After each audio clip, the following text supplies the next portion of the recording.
سلام دوستان، امروز میخوام گلکاری انجام بدم داخل این تایر.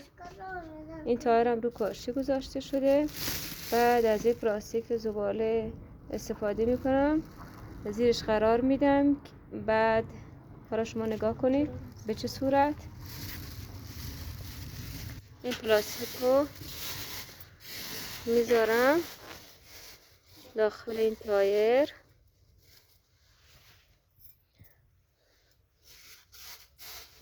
بعد از اون این آجرایی که اینجا هستن رو داخل این جاهای خالی تایر قرار میدم.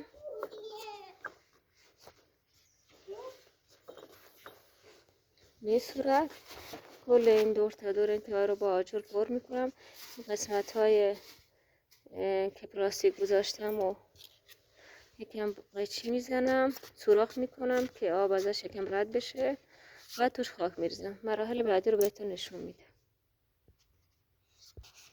بعد من اینجا اومدم مخلوطی از خاک باغچه، ماسک و کود حیوانی رو با هم قاطی کردم. حالا اینا رو داخل تایر میریزم. یکم زغالم قاطی خاک میکنم برای اینکه این زغال زیاد قارچ. این خاک رو خوب قاطی میکنیم. سعی میکنیم بیشتر قسمتاش رو با خاک پر کنیم. بعد هر جا شما علف تازه دیدی مثل اینا رو از تو تایر بکنید، چون ممکنه پوسیده بشه گلتون خراب به این صورت. کل قسمتاش رو با خاک پر میکنم.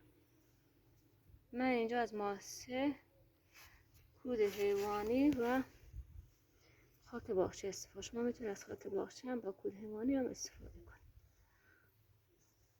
چون ما در مناطق گرمسیر زندگی میکنیم، به نظر من گل رز، گل ناز یخی، ناز آفتابی اینا جواب. این گلی که مشاهده میکنید گل رز هست. من خریداری کردم، حالا میخوام داخل این تایر رو بکارم. داشخالش میندازم دون داشخاله که داخل گلدون. من 2-3 ساعت قبل آبیاری کردم. برای بیرون آوردن این گل از داخل این گلدان فقط کافیه من اینو میذارم پایین، چند ضربه بهش میزنم. با این ضربه ها راحت این گلمون میاد بیرون و به همچین از پشتم ضربه این راحتی میاد بیرون. دقت کنید این ریشهشه. بعد این رو کنید خاک روی رو یکم بر میدارم، همین گل رو بکارم. دقت کنید اینا همون زغاله هستن. زغال برای استفاده که ریشهش پوسیده نشه، خیلی کمک میکنه به ریشه. و در ویدیوهای بعدی من روش پیوندم بهتون آموزش میدم. پیوندهای گل رز که از این گل رز چند تا شاخه میتونیم، شاخه رنگارنگ ازش درست کنیم. به این صورت خاکم فشار میدیم به سمت داخل. بعد از این کار بهش آب میدیم. حالا من میخوام توی تایر چند مدل گل رز بکارم. بعد از کاشت بهش آب میدیم. این قسمت ها نگاه کنه آب از اینجا داره خارج میشه. این قسمت ها دوباره من خاک میریزم، پرش میکنم.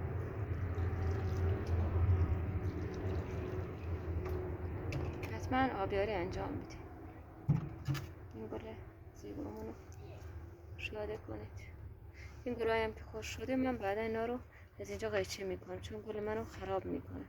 همین که میخواست خشک بشه دیگه از اینجا با این ترش قیچی میزنم که گلم دچار پوسیدگی و خرابی نشه. این گیاه از اینجا هم که خوش شده برگار زرد شده اینا رو برمیدارم. یا جایی که میبینم شاخش خوش شده اونا رو حتما قیچی میکنم، چون گیاه منو شاخهای خشک و شاخهای زرد خراب میکنه. اینا رو حتما میکنم ازش. چون ما در بلوچستان زندگی میکنیم، جوابهای خیلی گرمی داره. رز هم خیلی گل مقاومه، اینجا جواب میده گل رز. من انواع گل رز رو کاشتم، شما مشاهده بکنید. این یه نمونه گل روزمونه. این هم گل صورتی، روز صورتی هست که من چند جاشو پیوند زدم با رنگ‌های مختلف. اینم بعد از کاشت بهتون روش پیوند گل روزم بهتون حتما آموزش میدم. موفق باشید.